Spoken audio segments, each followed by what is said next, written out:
IPL match number 16 അവസാനിച്ചപ്പോൾ മികച്ച വിജയമായിരുന്നു മുംബൈക്കെതിരെ ലക്നൗ നേടിയത്. അതുകൊണ്ട് ഈ മത്സരത്തിന്റെ ഒരു കംപ്ലീറ്റ് റിവ്യൂ ആണ് ഈ വീഡിയോയിലൂടെ നമ്മൾ കാണാൻ പോകുന്നത്. വീഡിയോയിലേക്ക് കടക്കുന്നതിന് മുൻപായി ഇതുപോലെ കൂടുതൽ IPL വാർത്തകൾക്ക് വേണ്ടി ഈ ചാനൽ മറക്കാതെ സബ്സ്ക്രൈബ് ചെയ്യൂ. ഇന്നലെ ടോസ് ലഭിച്ച മുംബൈ ബൗളിംഗ് തിരഞ്ഞെടുത്തപ്പോൾ തകർപ്പൻ തുടക്കമായിരുന്നു മാർഷ് LSGക്ക് നൽകിയത്. ആദ്യ 6 ഓവറിനുള്ളിൽ തന്നെ 50 നേടിയ മാർഷ് പവർ പ്ലേയിൽ ടീം ടോട്ടൽ 69 എത്തിച്ചിരുന്നു.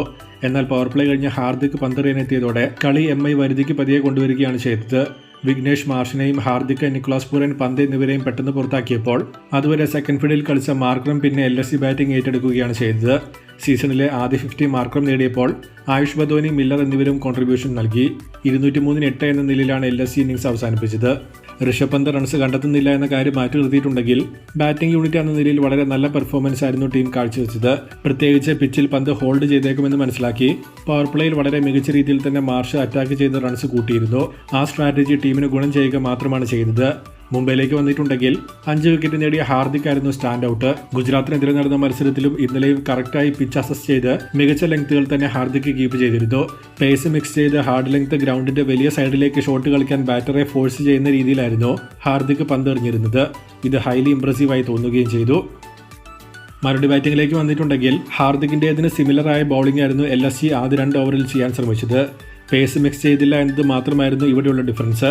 ഗ്രൗണ്ടിന്റെ വലിയ സൈഡിലേക്ക് ബാറ്ററെ കൊണ്ട് കളിപ്പിക്കുന്ന രീതിയിൽ പാഡിലേക്ക് LSG ബാറ്റേഴ്സ് പന്തെറിഞ്ഞപ്പോൾ 2 ഓപ്പണേഴ്സിനെയും 17 റൺസിനിടെ MIക്ക് നഷ്ടമായി. പിന്നീട് നമൻദിറിന്റെ അറ്റാക്കിംഗ് ഇന്നിംഗ്സ് ആയിരുന്നു 64ലേക്ക് MI സ്കോർ പവർ പ്ലേയിൽ എത്തിച്ചത്. 9ാം ഓവറിൽ ടൈം ഔട്ടിന് ശേഷം നമൻദിർ പുറത്തായപ്പോൾ പിന്നീട് സൂര്യ മാത്രമാണ് ഗെയിം മുന്നോട്ട് കൊണ്ടുപോയത്. തെലുഗോർമ കംപ്ലീറ്റ് ആയി സ്ട്രഗിൾ ചെയ്തത് MIയുടെ ചേസിനെ തന്നെ ബാധിക്കുകയും ചെയ്തു. ഒടുവിൽ സൂര്യ പുറത്തായതോടെ MIയുടെ ചേസും ഏറെക്കുറെ അവസാനിക്കുകയാണ് ഉണ്ടായത്.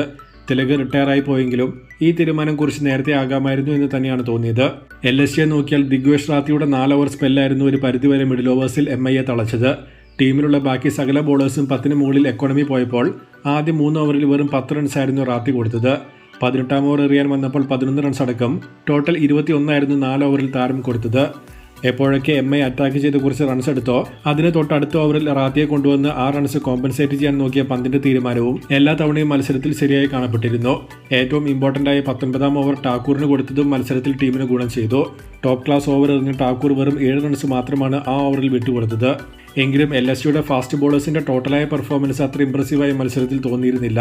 ഓൾറെഡി ഹാർദിക് ഈ പിച്ചിൽ എങ്ങനെ പന്തെറിയണം എന്ന് കാട്ടിയിട്ടും മിഡിൽ ഓവേഴ്സിൽ അത് ഫോളോ ചെയ്യാൻ ആരും ശ്രമിക്കുന്നില്ലായിരുന്നു. ഒരുപാട് ലൂസ് ബോൾസ് ആവേശവും ആകാശദീപും എറിയുന്നുണ്ടായിരുന്നു. ഷോർട്ട് ബോൾസ് എല്ലാം തന്നെ വൈഡ് ആകുന്ന രീതിയിൽ അത്ര ഷോർട്ടായിട്ടായിരുന്നു എറിഞ്ഞുകൊണ്ടിരുന്നത്. എങ്കിലും ഗെയിമിന്റെ റിസൾട്ട് LSGയെ ഫേവർ ചെയ്യുകയാണ് ചെയ്തത്. ഏറ്റവും അവസാനമായ മത്സരത്തിന്റെ സ്കോർ കാർഡിലേക്ക് വന്നിട്ടുണ്ടെങ്കിൽ ടോസ് നഷ്ടപ്പെട്ട് ബാറ്റിംഗിന് ഇറങ്ങിയ ലക്നൗ 203 നേടിയപ്പോൾ മറുപടി ബാറ്റിംഗിൽ 191 എടുക്കാൻ മാത്രമേ മുംബൈക്ക് സാധിച്ചുള്ളൂ. ദിഗ്വേഷാണ് കളിയിലെ താരം.